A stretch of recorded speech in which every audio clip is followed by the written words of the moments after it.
them spending $100 million to try and say we're likable and we're cool again is like your uncle showing up with a Ferrari to convince everyone he doesn't miss his ex.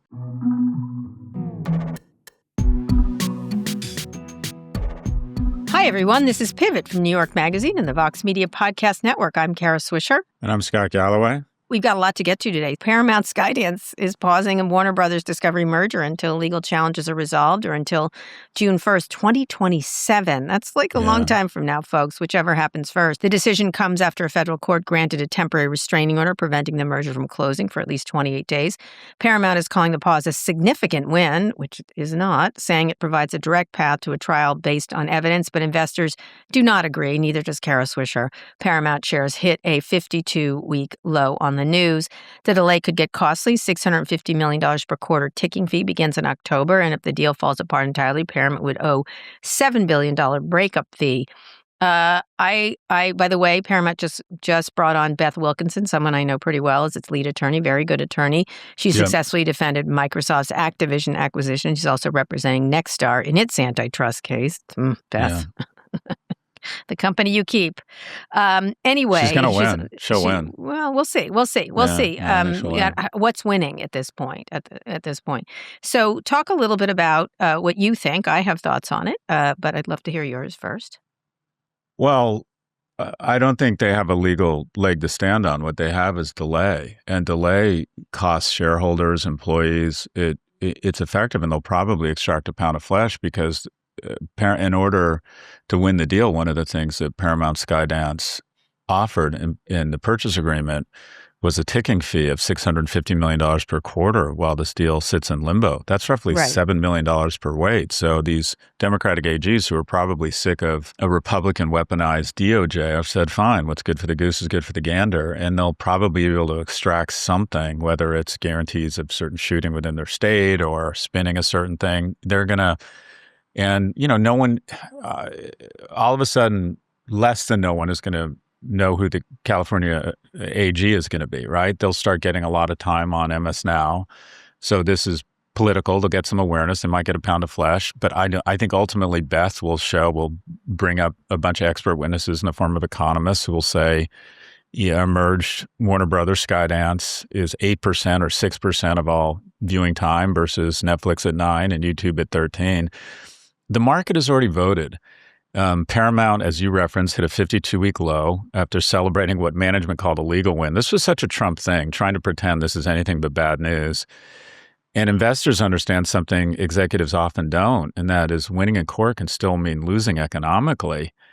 So, again, the real competitor here isn't Skydance or Warner Brothers. It's YouTube, Netflix, TikTok, and increasingly probably AI-generated entertainment. And as usual, legacy media is fighting yesterday's war while tomorrow's competitors are scaling. But this is, again, this seeds economic value and advantage from the legacy players to the new guys who aren't caught up in court right now. And YouTube can just scale. Yeah. That's absolutely true. I don't think she's going to win at all, actually. I think really? Yes, I don't. And look at right now the price of Warner shares, $25. The delta between the 31 and 25, as Bill Cohen actually pointed out, is quite high. It's supposed to be about 4%. It's a lot. That's a lot. Investors have decided this deal isn't happening. That's what I think is exactly what's Well, they want a premium. So what you're referring to is merger arbitrage. There's a whole class of investors who, when a deal is announced at, say, I think this is announced at $31 a share, whatever it is, if it's trading at 25, what is that? That's about a 22 or 23% They don't premium. think the deal is happening. That's right. But what merger arb guys do is they say, okay, I think it's going to close. I buy the stock now. When it closes, I get my 31. And it's hard to find 22 or 23% return. But what you're saying is, to your point, the market is saying there's now approximately, if I'm doing my math correctly, a 1 in 4 chance this deal doesn't happen. That's correct. Yeah. And what would be interesting is what happens to the stock if it doesn't close. Collapse. Yeah. Here's what I think. This is what I think. All right, let me go. Someone sent me a very interesting legal document, which I thought was great. They chose financial hemorrhage over legal precedent. This tells you everything about how they assessed their chances on August 3rd. They were going to lose on the preliminary injunction. They were absolutely going to lose on that. And that would have devastated the stock, And it was, you couldn't overturn it on appeal. This is something called abuse of discretion standard. And the merger would have been over if they lost on August 3rd. So they're this lawyer they had, a guy named Kessler, in hiring Beth. It's a great hire. She's great. She's terrific. I don't really care how terrific she is. This is, I think they have decided. Let me read you this. Paramount blanked. They looked at August 3rd hearing, 2 PI motions, 2 markets, A-list writer declarations, a judge who already tipped her hand, and decided that no ruling was better than another bad ruling. That's a rational litigation decision and a catastrophic business signal. Peace Guy isn't just scared. They've entered a survival mode, and they're trying to control the bleeding. The question is whether the patient can survive long enough to reach the operating room. And as you said, other competitors are scaling, including all these tech competitors, and also Disney and others. They have all kinds of freedom to do things. They have this ticking fee that's very expensive. And at some point, the savings that they were going to recognize in this deal are going to disappear, right? That they were going to do through the coordination. And so Oracle stock is way off. This is what's paying for part of this. This is delay. You don't have to win at litigation here. You have to delay the litigation. And Beth can push for, and she's going to try to do this in court, a shorter time span in between the what's happening here. But it's frozen. It's really pretty much frozen. So she can say, let's try a scheduling. It's on July 31st. They want to get it this fall. It's not going to happen this fall. And the judge is going to set this schedule, and this judge doesn't seem in any rush. Now they've also forgone the appeal into the Ninth Circuit. That's going to take until the trial's over. So the California and the group is going to appeal if they lose. It just keeps dragging and dragging on. And so I don't see how they get this out the door unless they have a settlement. And so another document I got, which was really interesting, and they said these are the most likely ones. 1, states win at trial, permanent injunction, merger blocks, Skydance walks, Paramount restructures or finds a new buyer. Settlement, possible. Paramount offers structural remedies, divest a studio, sell cable networks. States accept or reject. Deal collapses economically, also possible. Ticking fees exceed value of Warner Brothers or Skydance, invokes termination clause, merger dies without a verdict. And then if Paramount wins a trial, merger closes after more than $1 billion in ticking fees and severe reputational damage, near certain appeal by states. I just don't, I gotta say, I don't know. She's a talented lady, but time is not on the side of Paramount here in that regard. So again, as I often do here, I'm just sort of flying on instruments and thinking out loud, but I wonder if the fulcrum here, so economically, if this goes on long enough, it will close because... It will close the deal. If it goes on long enough, but, and there's a big but here, the data, the only way this legally doesn't close when they chase it all down and they've had a chance to actually evaluate it is to prove it's a monopoly. And I think they're going to have a very difficult time, the AGs, proving that because essentially a combined Warner Brothers and Paramount would represent about 12% of total U.S. TV watch time, and YouTube currently stands at 13%.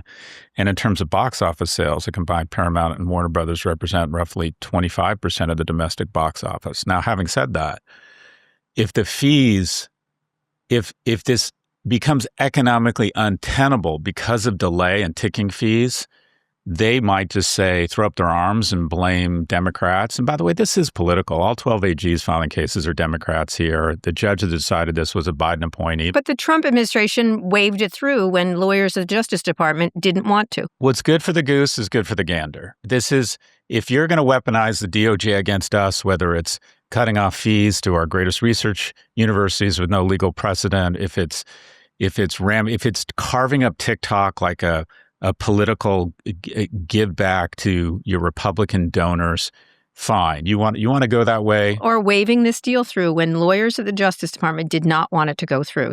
Many there. Or there's a ton of examples. The FTC going after The View. I mean, it's just, if you're going to be ridiculous, folks, I actually like Democrats punching back. At some point, I do think the merits of this case or the lack thereof will result in a judge saying, okay, this is going to close. The fulcrum, I want to get your view on this. I think if this dies, I think the reason it will die is if OpenAI continues to have negative momentum. Why is that? Oracle stock, for a while, I think it was 9 or 12 months ago, Larry Ellison became the wealthiest man in the world because they announced a deal for something like $1 trillion in CapEx commitment from OpenAI to help build out their infrastructure around compute and inference. Oracle stock is dramatically off. Dramatically. Yeah. And if the cracks continue to widen at OpenAI, Oracle has now become a public tracking stock for OpenAI. And I got to think that Dad's piggy bank, which is Oracle shares, are, quite frankly, that's where this check gets cashed. And if Oracle shares come under enough pressure and Dad goes, you know what? All of a sudden, this went from 5 or 10% of my net worth to 20 or 30%. And it's going to, quite frankly, I'm going to wake up in a suit that's uncomfortable for me at this age in terms of finance and debt. He might decide, sorry, son, I can't refill your Greenlight credit card as I do because the Deliveroo and the Uber has become too expensive. I'm now using the metaphor for what I do. Yeah, it's down 52% in the past year. 52%. That's striking. I mean, really it's down is striking. year to date, 39%. 6 months, 32%. 1 month, it's just headed down. You're right. I mean, this is what I had said. Remember, I'd said this a couple with this Oracle stock thing that I was paying attention to. That's besides the point. I think that they just over-indexed on their confidence. They were like, well, we got the Trump administration to roll over. We gave the EU some stuff they wanted. And then they were like, China said yes. I'm like, what's the difference? It doesn't really matter because these guys have what I thought Bonta did very smartly. And I agree with you. It's a different market, but the judge is also calling that irrelevant, the streaming market irrelevant here for this particular case. So I don't think they have a great way in with this judge. And I thought they were overly confident. They did not think Bonta would be quite so controlled because he could have done a get rid of CNN, horrible CBS. They did none of that. They did only a very specific, small, discrete lawsuit that will delay this just enough. They don't have to win. They really don't have to win here. They just have to delay it.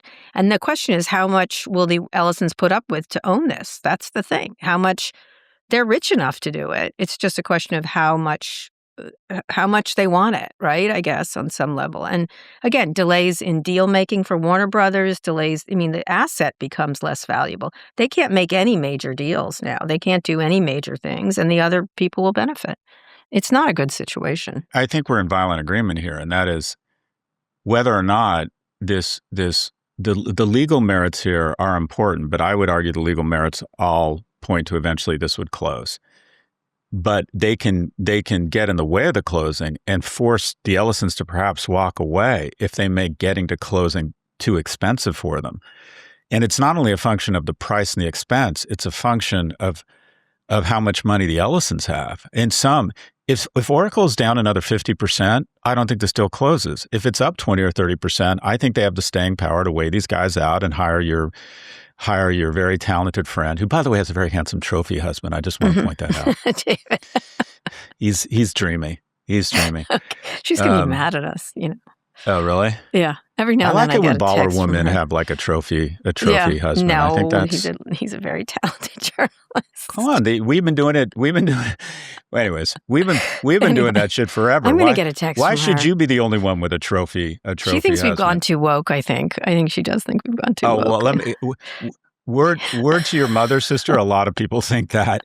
Anyways, we're woke-ish. We're woke adjacent. Woke adjacent, like that. We're woke adjacent, right? We wear one Birkenstock. We wander around. Listen, this is a devastating business problem. It's really bad. It's not good. This is to me, they were too arrogant. They didn't think this guy would come to play. Media's obsessed with itself. They're going to constantly report about it. Come on, it's an interesting case. It is interesting. It's all the tech people. It's media. It's tech. It's Larry Ellison, the satanic-looking Larry Ellison. It's so much good stuff here. Come on, it's a great story. And now they brought in Beth Wilkinson, the star litigator. I hope I'm not going to get him in trouble. I had drinks with the guy who runs Warner Brothers movies, or one of the and he's just like the loveliest guy. This guy Jesse Ehrman. Yeah, they're smart. And he's just so nice. And I'm like, what's going on there? He's like, I just show up and I do my work. It's just like, I don't know. I'm just showing up trying to find good ideas to turn into movies that people want to see. Yeah, I don't know. I think I'm gonna go on a limb and say this deal doesn't happen. This deal doesn't happen. But again, I agree you with might you. be right. I agree with you on the market, but I don't think that's what it's going to get judged on. This judge has already signaled that. No. There's no. I mean, winning isn't winning. Yeah, but we're saying the same thing. This isn't about the legal argument. It's about the prospects. It's about Oracle's stock price, which is directly linked to the prospects of OpenAI at this point. So if you want to know whether this deal is going to close or not, tell me what the narrative is and the value of OpenAI is in 6 months. That's it. We'll see. We'll see if they've got the staying power, you Ellisons. Boy, they weren't expecting this, I don't think. And also, let me just throw in one last thing. Guess what's happening in November? The midterms. This family does not look good during the midterms, given all the crap they were doing at CBS and all the statements about what they were going to do to CNN. They are going to run into a buzzsaw of Democrats on top of this, by the way. So just all down and to the right. So to the right. I hope so. Yeah. I hope you're right. See. And they shouldn't have done the CBS mess. It brought ridiculous attention to a very small part of its business. It was stupid. I think that's accurate. I think they created smoke where they didn't need to. They could have just let it run quietly and then done all their nasty stuff later, but they didn't. They couldn't resist. Anyway, the rescheduled White House Correspondents' Dinner took place Friday. Jesus Christ, this thing. Speaking of media, what a story. 3 months after a gunman forced the original event to be cut short, Trump opened by saying the show must go on and condemning political violence. That was good, but quickly shifted to an hour of attacks on Democrats, celebrities, and journalists, many of his jokes falling flat. And even Republicans didn't think it was good. Those attacks include personal jabs at CNN's Caitlin Collins. How dare he? Who was accepting an award for her White House coverage. Trump was also sat there as the Wall Street Journal accepted an award for its reporting on his ties to Jeffrey Epstein in that famous birthday greeting thing with the lady's vagina. You know how I feel about this Correspondents' Dinner. I think it's just repulsive, and I had offered to pay for the scholarships because I hated it so much. But I covered it as a young reporter. I thought it was terrible 20 years ago. This was just bad, and don't come for Caitlin Collins, my friend. I thought she acted rather well, although I suspect nobody should have been there in the first place. But that's just me. Well, let's bring this back to me. I need your advice. All right. So this is a picture. I'm holding this up for our viewers on YouTube. You and Caitlin. This is me and Caitlin. Notice what she's doing here? Smiling. She's smiling. She's, in addition to being a very talented journalist, she's also a lovely person who smiles when appropriate. She smiles when appropriate. That is correct. I saw this thing. I mean, the clips everywhere. And I just thought, I think about our brand, right? The U.S. brand. There are a few things that have been worse for the brand than the White House Correspondents' Dinner. Never. It's the worst. The worst. Well, first off, what better marks America than an event with our, technically our most iconic journalists and the president, and a mentally ill man with guns manages to interrupt the whole thing. And then we reschedule it, and we have this 80-year-old man making the This wasn't even about insults. It's like, this dude is just so fucking creepy. It's like your grandfather whose doddering shows up and won't stop talking about his grandson's girlfriend in a very uncomfortable way. It's like, dude, just take your limp dick and just take it somewhere else. Here. It's so, the air, I don't know, the clip, the air in that room was like, oh, fuck, God. This is just the worst thing. And let's go macro.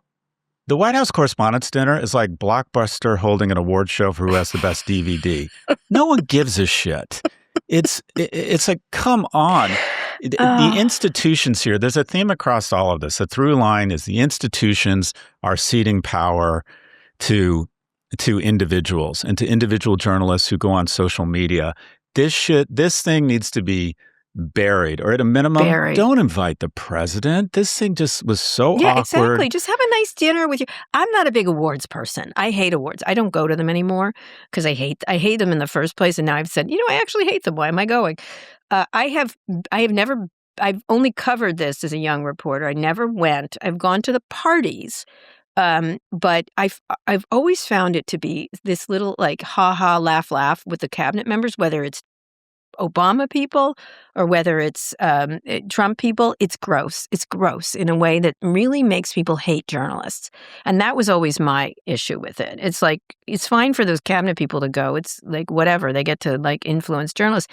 But dressing up and my issue, the whole thing was, I knew he was going to do this. Everyone knew he was going to do this. So what's your choice? Not showing up, which I think is the best choice. The second one is, what if walking out in a tuxedo, how dare you, sir, makes you look idiotic, and sitting there makes you look. There's no winning for the journalists. They shouldn't have gone. Yeah, but yes, exactly, and they that's should the have problem. gone. They should have done a nice dinner or something for the winners and the scholarships. But to sit up there and have him like hand out an award at the Wall Street Journal, the whole thing. It's like we have lost so much standing globally. Everybody has, right? We just look like idiot. Oh wait, they had to reschedule it because a mentally ill person with access to firearms interrupted it. So they redid the thing, and this president had to sit there and then make a stupid, creepy comment.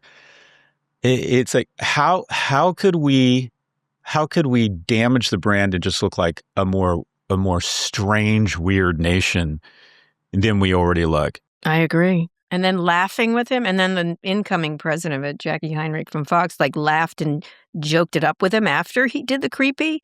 I mean, seriously, it's like the whole thing is like, Jackie, I don't care if you're at Fox and you're conservative. That was gross. That was gross from a conservative or a liberal point of view.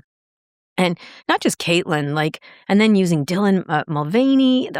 Anyway, please don't do this anymore. When I said don't do this anymore after the shooting, I got so many press people like, Kara, that's really unfair. I was like, go fuck yourself. This is bullshit. We shouldn't be doing this. It should be over. Thank you very much. So, folks, just in terms of how precious broadcast journalists think they are, podcasts reach exponentially more people. Do we have an awards show giving each other little trophies? One. Did we go? We did. Oh, wait, we got awards. Never mind. I take it back. Yeah, but we don't. It's fun. There's no president there. It was the Webbies. We got one at the Webbies. That was fun as fuck. That was a really good party.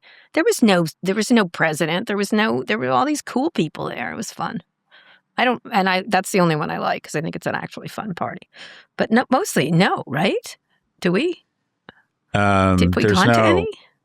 There's no. We wouldn't invite the president. We're not going to shake hands with the president. That's what we're definitely not doing. Anyway.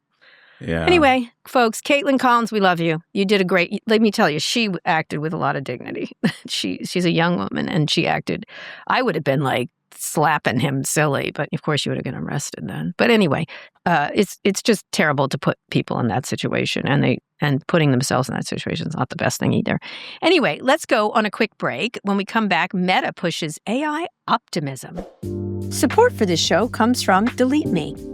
Most people's personal data is just floating around on the internet, and in the age of AI, we're especially vulnerable to scammers using it against you. If you've searched yourself and found your home address, phone number, or family member's name, you know it's unsettling. But the good news is Delete Me can help. Delete Me does all the hard work to wipe your personal information from data broker websites. It was named the top pick for data removal services by Wirecutter. I've used Delete Me for many years now, and all the recent reports have surprised me because of so much information out there about me and how careful I am with my privacy. And yet, data brokers continue to assemble all manner of files about me and about family members and others that I am always shocked by when I see it. Take control of your data and keep your private life private by signing up for Delete Me. Now at a special discount for our listeners. Get 20% off your Delete Me plan when you go to joindeleteme.com/pivot and use the promo code PIVOT at checkout. The only way to get 20% off is to go to joindeleteme.com/pivot and enter the code PIVOT at checkout. That's joindeleteme.com/pivot, code PIVOT. Scott, we're back. Meta just launched a new campaign and making the case for AI optimism with an ad showing Meta products as tools for human connection. The video is set to David Bowie's 5 Years, which is a song about the end of the world. Now, let me be fair. Bowie did say later that he wrote it in hopes people would be optimistic. Just so you know, I want to correct that. A lot of people were like, it was about the end of the world, but he was hoping to turn that around. But let's listen to a clip first. Some people will have you believe AI will make us less connected, that it's gonna leave us behind. We couldn't disagree more. Call us optimists, call us dreamers. Just as we've always done, we're betting on people. Make it stop. Jesus Christ, make it stop. Mark Zuckerberg shared the ad on Facebook, writing, "As we enter the next wave of AI, we continue to believe the future is for everyone." The message comes months after Meta told staff it was cutting 10% of its workforce and scrapping 6,000 open roles to offset AI spending. I would like your marketing. Let me just tell you, I'm just telling you, this says midterms all over it. It's like, now we believe in people. Before we believed in giving Donald Trump money, but now people. Thoughts? Marketing professor, put your hat on and tell me what works and doesn't work here. I know exactly what's going on here. Somebody really attractive who wears black has shown up and talk about intangible associations and emotion, and they have so much fucking money. And then Mark and the CMO there has convinced themselves this was a good idea. This goes back to the notion of, don't these people have friends? I mean, Mark, can you tell us how connecting people fits into teen girls self-harming, or you hiding evidence that 1 in 8 British teens cite Instagram as a catalyst for their mental health? I sat next to the woman, Dina Powell, and she tweeted the thing and said, "It's always been about connecting people, call us optimists." And the only thing I could think of was, sit down. I'm an AI optimist. You're, I mean, Meta's new ad. Professor, yeah. Meta's new ad has this incredible soft focus family using AI glasses to connect more meaningfully. Stalker glasses, yeah. Yeah. Okay. Nothing says intimacy like a $300 pair of glasses beaming your kid's birthday party back to a fucking server farm so Zuck can serve the moment back to you as a Nissan ad. It's just, this is so cynical. They are the last people to be talking about the upside of AI. I would agree. They're going to invite so much criticism. I don't know who the CMO of Meta is. You're a fucking idiot for approving this thing. What would you do here? Because they have other ones. They have another video I saw about data centers. They're trying to turn that idea around, that it does help people, it creates jobs, etc. They're now moving. That's a good one. That ad is smart. PR and talent, just very adroit. No ethnically ambiguous people pretending they're happy wearing these glasses. None of that shit. Just communications around what is trying to call balls and strikes. Their program around vocational training and investing in vocational training, that is a great program. That is great branding. It shouldn't be an ad.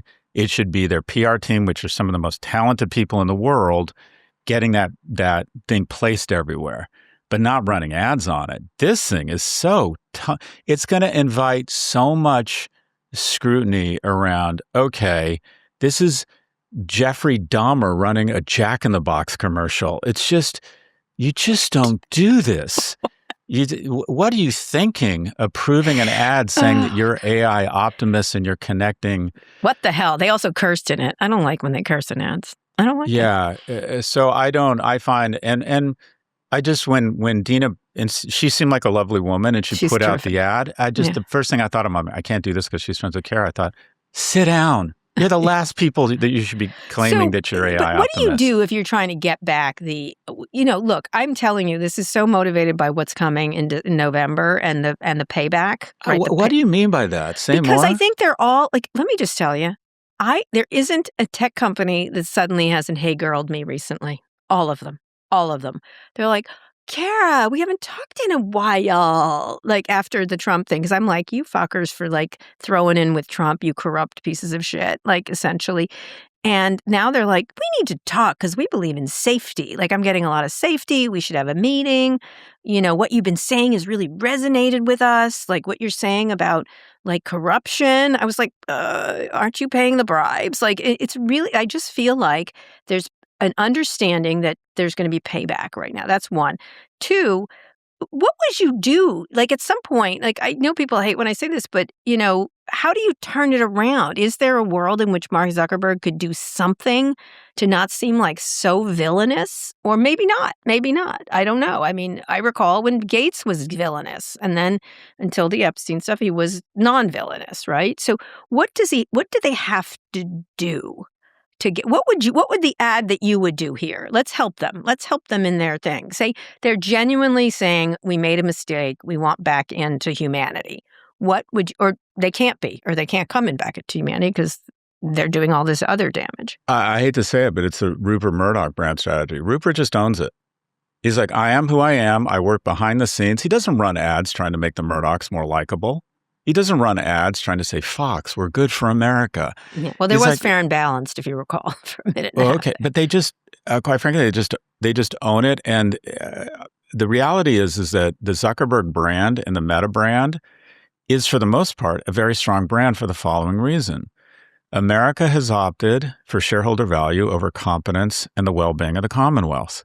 We really respect and admire a company that's able to create this sort of shareholder value. Their products are amazing.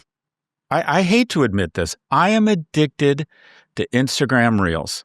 I think it is incredible. I think it's incredible. Yeah, I like Threads, as you know. Their performance, their shareholder returns, the fact that they hire a ton of talented people and create economic security for them, the fact that housing prices are up 28%, in large part because Meta's making so many people wealthy. A lot of people have registered enormous shareholder gains. Do your thing, go on background, try and defend yourself.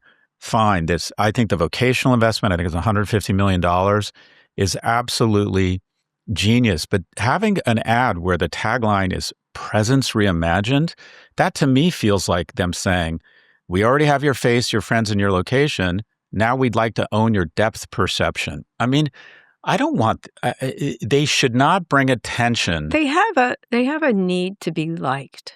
They do. Shouldn't also be running these ads. Yeah, they have a need to we're not villains. And I don't know what they could do. I mean, admit to some of their big problems, admit to it. If they want to be liked, that's what I mean. I think wanting to be liked is part of this. And look at that interview Elon did with the Economist. The Economist. They can't help it. Beddoes. They feel like they're misunderstood, and if they only have a chance. Shut the fuck. I kept thinking, stop talking. Yeah, you 100%. are and she's so adept. She's amazing. And I was like, stop talking. Oh my God. Stop talking. At some point, I was wanting to get him off the stage because I thought he doesn't even know how awful he is, right? And I think in the case of Meta, I think they do understand there's a shift happening, a vibe shift, rather significant, and they're trying to figure out how to be liked again. I'm not so sure they're ever going to be liked. I think you're right. I don't know. The advice is the same. They should take the advice from Albert Brooks to William Hurt. When William Hurt says, what happens when your reality exceeds your wildest dreams? And Albert Brooks says, keep it to yourself. Keep it to yourself. They should just continue to perform, continue to add shareholder value, go on background when they feel they're being treated unfairly. But to run this sugary ad of we're here to connect people, no, you're not. That's not your aim. That's not what you're trying to do here. They should just put wins on the board on things they can put wins on the board in, helping people get jobs, maybe giving money to you see teen girls, we don't want their money, right? You're the ones that caused the problem, or part of the problem, not all of it. But their economic growth, economic engine, incredible products, incredible shareholder value. I personally think it would be a good move at this point for these guys to self-age gate, say we're not letting anyone onto the platform under the age of 16. I think they're going to do that. I think they're going to start They're going to do it the night before it's about to pass in Congress is when they'll do it. I think they're going to move into that space. I think, but then there's the beef with Apple and Google over that. Who decides age verification? That's another fight, by the way. And Apple and Google aren't distinguishing themselves in that fight either. Anyway, it was not a great ad. Stick with the simple ads. We're providing jobs. We care about people's, we're going to help this. It's interesting because Mark does switch between I want to be liked and fuck you. And I think fuck you is probably where he mostly lives. And he has to become comfortable in that spot, but I don't think he is. I felt like, okay, them spending $100 million to try and say we're likable and we're cool again is like your uncle showing up with a Ferrari to convince everyone he doesn't miss his ex. It's just, it doesn't ring true. I don't know. They're trying to make surveillance capitalism seem aspirational. Yes, I know. They should get rid of the likable. creepy glasses, or like lean into the creepy glasses or something. Like, it's really interesting. And I think they're going to, I think ultimately he's going to have to live with the fact, and this movie's coming out, The Social Reckoning, which I think is not going to make him look very good. I just hope a lot of the creators do like, what if ads were honest? Because this would be, we're bringing people together, usually to sell them creatine that they talked about within earshot of a phone. I mean, that would be the real ad, right? Or to suggest innovative ways of self-harm, or how 90 pounds and 5'10" is normal. That's how we're bringing people together. That's not funny. Why am I laughing? That's not funny. You know what they should do is, you don't like us, we know, but we have some good stuff. Like, we're not, what can we say? We're not Elon Musk. We're not Elon Musk. We're bringing people together by elevating your aunt's conspiracy theories. I mean, I can't wait for we should go in there and do a presentation. Oh, I think we're not Elon Musk is their best argument. So just anyway, to be fair, the song is fun. I know people made a big thing of it. Actually, he was talking about a better future in that song too. Oh wait, I got another one. If you have to explain your joke, it's not funny. I got another one. We're Meta, where you found your college roommate. Now it's where you share your roommate's dad's post that Michelle Obama is secretly a linebacker. I mean, I bring me in. Put me in, coach. Let's go in there. I'm ready. Let's go in and help them. Let's help them. They should have a sense of humor. That is one thing Mark has not had enough of, is a sense of humor. He does not have. He's not going to laugh. We're going to try. Sorry, Dina. I tried. Meta, we're going to try and sell you something you searched about at 2 a.m. 6 months ago. Okay, stop. All right, we're moving on. This Trump administration, moving on. Sorry, Mark. We apologize. Not really. I got one more. Based on my feed, the future is AI-generated Jesus holding 6 puppies while giving away free RVs. Literally, Meta, if you have any sense of humor, you will run my ads. You will run. I should do this on AI. Can't you create ads using AI now? Maybe. Yeah. How about Meta fucking elections? I should start a podcast on ads from Meta. I've got one. Meta fucking elections since 2006. There you go. Nice. Anyway, all right, moving on. Donald Trump says administration is launching a trade investigation into the European Union after it hit Google with a $1 billion antitrust fine. In a Truth Social post, Trump accused the EU of robbing American tech companies. Trump claimed the latest fine was issued without explanation, even though the EU regulators said it stemmed from failure to comply with the Digital Markets Act, which we've known about for a long time. Regardless, Trump said the U.S. is not a piggy bank for Europe and is threatening to hit the EU with substantial tariffs. What his usual go-to is his tariffs, because those just expired, and he's trying all manner of ways to put new tariffs on. Listen, Obama released a similar thing at the time of the original Digital Markets Act and the other act. So a lot of presidents do this, but the tariff way, he never did anything about it. Obama complained about it, as I recall, but and was a bit defending U.S. tech companies. But thoughts on this? I'm so exhausted by all of it because I have trouble understanding it. And usually the stuff that's boring is the important stuff. So, like, 2 decisions, $500 million fine for self-preferencing its own search. The EU has essentially become the de facto regulator for American tech because America won't do it itself. So I'm of 2 minds here, and that is, when the primary form of tech innovation coming out of the EU is regulation, that's not a great sign. It reflects poorly on both of us, quite frankly. I don't have a lot to say here, Kara. What are your thoughts? By the way, I do have the new Meta tagline, though. We're not the same Facebook that ruined Thanksgiving. This time. We won't drink this time. We promise not to drink. I got a new job as an agent. I'm literally starting the new Meta agency, whether they like it or not. I'm the new Meta cool agency. If they brought us in. Bring us in, Mark. Bring us in. We can help you. Put us in, coach. Put us in. put us in, pay us enormous amounts of money to insult you. Meta, anyway. we're not just ruining Thanksgiving anymore. Yeah. If you thought your drunk uncle practicing karate at Thanksgiving was creepy, wait till you see what the algorithm's going to feed you. Yeah. All right. I'm going to very quickly dispense of this, and I'm going to say one thing. Let me just tell you, Meta, you really should have us in. You should 100% have it. That would show you understand the problem that you have. I think it would be really good. Do you know how you get your hey girls? You know what I get? I don't get hey girl. I get hey. And by the way, they don't call me. Their PR representative, their comms person who shadows them goes, hey, so-and-so is going to be in town. Would love to grab a drink with you. Everyone thinks that if anyone offering me a drink, I'm there. Yes, he is. He shows up. They're literally like, he's an alcoholic. Invite him out for drinks. No, I'm like the less intelligent Christopher Hitchens. I'll tell you what I do when I get the hey girls. I go because I'm like, okay. Sure.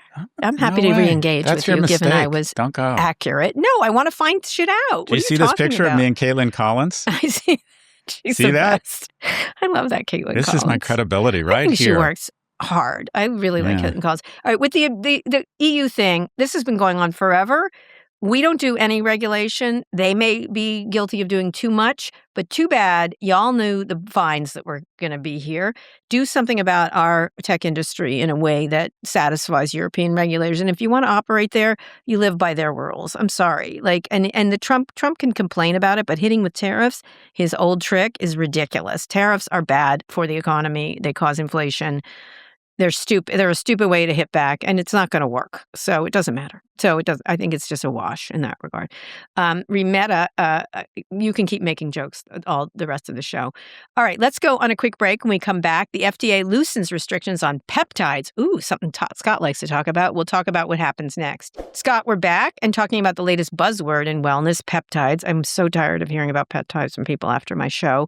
People take them for everything from weight loss to anti-aging to muscle growth. They're the miracle drug. By the way, GLP-1s are peptides. Right now, people are getting on these so-called gray market online through longevity clinics, even TikTok, outside of the FDA approval process. But last week, a panel of doctors and pharmacists, all of whom are in the tank, voted to recommend the FDA ease access to several peptides that are popular with influencers, celebrities, and RFK Jr. That's in spite of government scientists warning about the lack of data showing these drugs are safe or effective. It's like nuts. The FDA isn't saying the drugs are dangerous. They're saying they don't have enough information, which they should get, and maybe not a good enough reason to restrict access, but approval would benefit telehealth companies, compounding pharmacies, and frankly, RFK's agenda. I will say one quick thing, since I didn't cover them in my show, but the gray market is so dangerous, and they are mostly made in China. It's a very dangerous thing to be putting in your body, and there still are very unclear studies on whether these things work, and there should be. By the way, there should be studies paid for by the government, which we use to fund these scientists to do these things. But just letting them out there among the people is such a mistake if we don't have, and I understand slowing things down is a problem, but sometimes it's for the best. And these things can be very, very dangerous without, in terms of where they're coming from and the whether they're safe for use. Scott, go ahead. Peptides. Well, peptide's an overused term. GLP-1 is a peptide. And my understanding is peptide is just a series of molecules. I agree with you that again, it's the same through line. It's a lack of trust in our institutions. We used to trust our institutions to tell us what we should put into our body or what we shouldn't, or that we had a smart FDA or a smart CDC that would help protect us. I had dinner with two actors on, when was it? Thursday, I think, or Saturday? Anyways. And they're both on this Wolverine stack, peptide. And I like this stuff. I take supplements. I'm on testosterone therapy. I was doing NAD for a while. I like to be out. I do believe there's something to this stuff, but I wait till there's a decent amount. I guess NAD is the most. And I also do creatine. But as someone who does a decent amount of research, the peptide jury is not in. Or these peptides, I should say. GLP-1, they're getting there. Oh, GLP-1 it's FDA approved. I mean, many of these GLP-1s are FDA approved. And by the way, every piece of research that comes out, the externalities are positive, which is the most unique thing. And we're about getting real-time data of people using them. Usually they're now done by doctors, much more so than at the beginning. But go ahead. Oh, by the way, the same ad agency that's helping Meta is rebranding Marlboro as a wellness startup. Just so you know. Anyway, so finish your peptide thought. I think this is people deciding to do their own medical research and come to their own conclusions because an influencer tells them that, Leo is on this thing. And I don't know if he is or isn't. Right, yeah. And I get your point, yeah. I do think there's something, all the stuff I've done, I have never done it without medical supervision, meaning I have my blood drawn all the time now, and I do all these crazy analyses of it. And they'll say, you are low on these omegas, take fish oils. Fine. I'm a fan of intervention and being thoughtful about plussing up the gaps in your nutrition or whatever it might be, especially as you get older. And my view is between the ages of 20 and 50, your body's pretty goddamn good at figuring out what it needs. Unfortunately, it starts to die because the majority of us are supposed to be dead by now. So some intervention, I think, makes sense. This stuff feels cutting edge to the point of buyer beware. Yeah, I would agree. I have a lot of people that are like, it works. I'm like, does it? Do you know? There are studies? I'm like, actually, no, there aren't. Like, they're not. They're very inconclusive. And my worry about them, and they should be studied, absolutely, is where they're coming from and where you're getting those things. And you wouldn't, it's sort of like getting, here's some milk from a guy on the corner. It might be good. It might be bad. And so a lot of it does come from China, especially these compounding agencies. And there are no strictures on how they are. It's like eating poop lettuce. You might have a good meal, you might have exploding diarrhea. And it's too dangerous to do it. But I get so yelled at. That's the one thing of peptides. And I'm like, I'm sorry. I wish it would be great if they worked the way they say. They also are ascribing far too many, it's a solution for everything, which is all these supplements. They're not. Sometimes they're a very small little addition to your life. Sometimes, like GLP-1s, they are truly groundbreaking. But they to say they do everything is just unproven, and you have to stop pretending so. Every person who comes up to me, I'm sorry, you're incorrect, and you shouldn't be putting things like this in your body without medical supervision or scientific proof. Sorry, I'm on the scientific proof. Anyway, that's the way it is. But Meta now with more peptides. All right, Scott, one more quick break. Hold on. Okay, new tagline. Okay. Facebook, where nuance goes to get beaten to death with a folding chair. I feel so bad. But isn't this ad? My God. Isn't essentially this ad just the broadcast embodiment of an abusive ex-husband Zuckerberg seeing you and whispering in your ear, "Baby, I've changed. Baby, I've changed. I've changed." Here's the thing: why don't our listeners write in their taglines for Meta to help them? Well, it's also, it's disingenuous as a brand guy. These ads are absolutely beautiful. But the thing is, their actual product, in terms of design, it feels like Craigslist fucked QAnon. It's like QAnon. Let's read. Baby, I've changed. Baby, I've changed. I'm a new man. Baby, I've changed. Take me back, baby. I just love you so much. You forced me to hit you. I just love you so much. We should not be laughing at that. It's terrible. You're terrible. It's terrible. You're terrible. We're terrible people. Anyway, I'm sure we'll get lots of letters. Anyway, why don't you all write in and tell us what you think the taglines for Meta should be, and then we will read them. Anyway, see if you can do better than Scott, who just doesn't seem to stop. All right, this guy's, look at him. The marketer in him is just energized. All right, ready. One more quick break. We'll be back for wins and fails. Okay, Scott, let's hear some wins and fails. I think I'll go first. First fail was the story came out in the Post, which I was the Post news side is doing a great job, I have to say. The police vetted, this is a headline, police vetted dubious allegation only after Buttigieg was separated from children. This is the Pete Buttigieg's kids were taken away from him for a time and questioned in a really terrible way by authorities. They were investigating these allegations made, and the former cabinet secretaries was separated from his 4-year-old twins. And now the Michigan Attorney General is investigating how the accusation led to it. And it turns out the Post talked to the woman who did it, and she seems unhinged, from what I can tell from the interview, and didn't really understand it, and basically, I think, made it up. And nobody was I think it started in Indiana, and then he was supposed to be in Alabama, but none of the authorities, before they took the kids away, checked on the source of the information. I have said this again and again. Chasten and Pete should sue these people for what they did, and the damage is done to their kids, like, unnecessarily, without any checking, because of these ideas around gay parenting, which was part of it, because this woman essentially did not think gay people should be parents, from what I can tell from this interview. And I have to say, it's just it's mind-boggling that our authority. I get it. One crazy lady's going to make some allegations. That happens all the time in this world now. That fact that the police and others didn't vet it is really, it's just such an incredible indictment of mission authorities. So it's such a fail, such a massive, enormous, repulsive fail, I have to say. And my win is I have to, this beautiful show, this Cat's Jellicle Ball. It's closing soon. I recommend people go see it.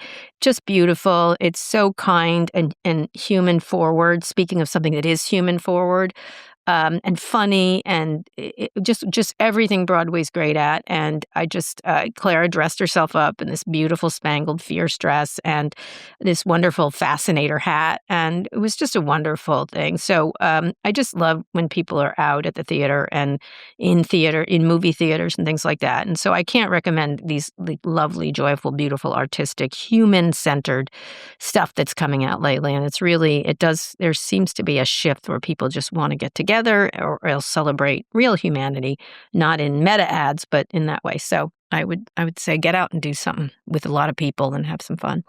All right, that's my win. Well, my loss is the White House Correspondents Dinner. It should be canceled, or they need to reinvent it. It was the one night built to fake a truce, and it couldn't hold for 2 hours, or it hasn't been able to hold for 2 hours. And the tell here was during this ridiculous, weird, creepy rant on a respected journalist, the whole room just went so silent. It felt like you could cut the air with just ick. And terrible for our brand. Anyways, we covered that. That's my loss. The White House Correspondents Dinner, whoever the governing organization is, has to realize, like, this is over. It should be canceled or not done for a couple of years, and they need to reinvent something else. My win is, it's not getting very much coverage, but what's gotten a decent amount of coverage is Ukraine, with their incredible supply chain and drone and AI technology, has been going after oil infrastructure. What they've done, which I thought was genius, is they've gone after something that has hit Russia perhaps even harder, and that they blew up the wild berries factory, and it ends up, basically, wild berries is the Amazon of Russia. And this supposedly has caused more rage about the war than 1 million deaths and casualties. Because the reality is the majority of the soldiers and the fatalities that toll on families has been levied against kids and families from, lack of a better term, rural Russia. And the elites don't really care, but you start fucking with their ability to sell their fashion into people in St. Petersburg. Supposedly this has just outraged all these creators and all these small business people, and also has had an impact on the front lines, because a lot of people were buying kind of basic military equipment and gear. And I thought it was just so interesting. And Putin's on the run, it looks like. He looks like he's hiding away, too, at the same time. People, well, A, supposedly he's paranoid, and B, he's very scared. But this is... I thought this was so interesting. What are they doing? They're saying, okay, we've shown we can kill 1,000 people a day. Russians don't seem to care. Arguably Russia's core competence, it's an incredibly educated populace, an incredible appreciation for culture and the arts and technology, a lot of very redeeming qualities about Russian culture. But their core competence, quite frankly, is they're willing to endure more suffering than any society in history. We lost 400,000 people in World War II. They lost 20 million, and they were ready to keep fighting. But what they've said is, okay, we're going to hit you where we think it hurts most for you, and that is going after your ability to order shit overnight. And I thought it was just such genius there. And I think Ukraine is not only showing, I mean, they're essentially, they've said, okay, we're bringing the war to you. And it's just interesting how they've decided to bring it to the Russian populace. So instant visible pain versus sanctions, kind of year-long impact, if you will, or years-long impact. I thought it was very innovative. This would happen. This would be like if we declared war on Canada. They would get us eventually. You know what I mean? Like they're right next to each other. They've proven very strong. Although there's been some back and forth with he fired one guy, one drone guy, and then everyone got mad about that, and then he ended up firing another defense minister in Ukraine. There's a little bit of back and forth there. But can I note something else that he was doing that I thought was rather clever? So he's now going to the MAGA right to talk to people. Did you see Lara Naaman, who was so anti-Ukraine and pro-Putin, went there and interviewed him as suddenly his biggest follower, like he's so great kind of thing. I think that's also very clever. Even though he has his own issues internally with corruption and everything else, he's been very adept at also appealing to the MAGA base here, which I think is probably very smart. Yeah, I mean, you get mixed emotions. You're like, why should anyone care what Lara Naaman thinks? But at the same time, anything that gets press that highlights even the crazies have recognized that it's in our best interest to support Ukraine, I'm here for. Yeah. So yeah, how about it, Laura? And maybe next you can do a segment on how the greatest innovation in history is vaccines. Yeah, that's the one I'm waiting for. She suddenly is going to be pro-vaccine. Anyway, those are good ones. Those are excellent ones. Oh, by the way, I have one more quick win. Everybody go see Ride or Die with Octavia Spencer and Hannah Waddingham. Oh, What's my that? God. It's a show on Amazon, and it's hysterical. It's two ladies. It's so it's such a ridiculous conceit that they run around and they're spies. But these two couldn't be the best pair, and they look so different, and they're so different in general. And I have to say, it's hysterical. Ride or Die. It's called Ride or Die? Ride or Die. And I love Hannah, and I love Octavia. Is Hannah from Hacks? Is that the Hannah from Hacks? It's Hannah from Ted Lasso. And she's amazing. I love her. I love the Hannah that was in Game of Thrones? Yes, she was in Game of Thrones too. Yes, that's right. Yeah. She's amazing. Very good. She's a tall drink of water, and Octavia, is incredible too. Just incredible. Go see it if you want to enjoy yourself all day long and twice on Sunday. You'd like it, Scott. Anyway, we want to hear from you. Send us your questions about business, tech, or whatever's on your mind. Go to nymag.com/pivot to submit a question for the show or call 855-51-PIVOT. Elsewhere in the Kara and Scott universe, this week on I'm talking to actor and comedian Jeff Hiller. He's in two of the buzziest TV shows of the last year, Pluribus, where he just got an Emmy nomination for just a guest role. He's amazing in it. And Widow's Bay. He talked about why people are drawn to these shows. Let's listen to a clip. These are dark worlds, but it's not like our dark world.